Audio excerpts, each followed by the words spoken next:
Salomé Lelouch a le visage pointu, peut-on lire en introduction du portrait que le quotidien Libération consacre à la prévenante dramaturge de 39 ans. L'autrice de ces lignes compare la menteuse en scène à sa mère, la comédienne Évelyne Bruix, avant de rappeler le lien familial qui l'unit au monde du théâtre. Si son nom la rattache directement à l'un des rares cinéastes français oscarisés, Salomé Lelouch mène surtout une carrière sur les planches, produisant des spectacles en plus de diriger le théâtre Le Pic dans le 18e arrondissement de Paris où elle s'apprête à jouer dans l'une de ses propres pièces dont elle co-signe également la mise en scène avec Ludivine de Chastenay. Quand on l'interroge sur sa vie privée, la comédienne botte en touche.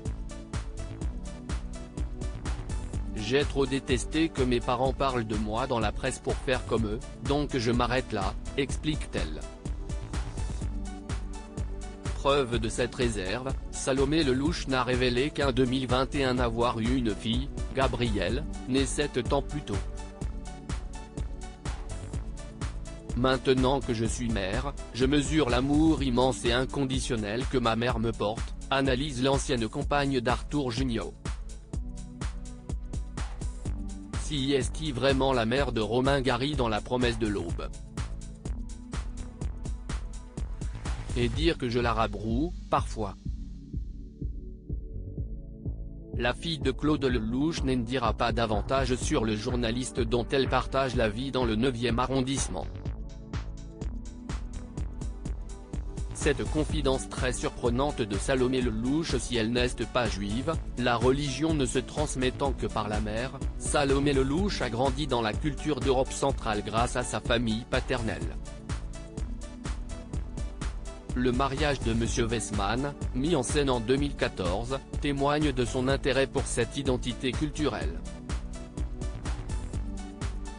Pourtant, à 13 ans, la jeune adolescente, éprise de vérité, a décidé de se suivre des cours de catéchisme en vue de faire sa communion et de se trouver une marraine. Cette femme extraordinaire, selon Salomé Lelouch, avait caché le commandant Massoud chez elle, s'occupait de détenus, de personnes malades.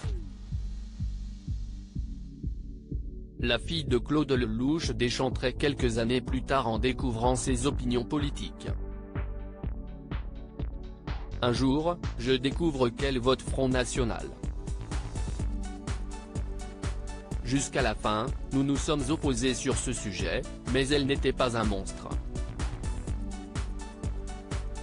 En reste aujourd'hui une pièce de théâtre mordante, politiquement correcte, où l'histoire d'un coup de foudre entre une bobo de gauche et un militant d'extrême droite très sympathique.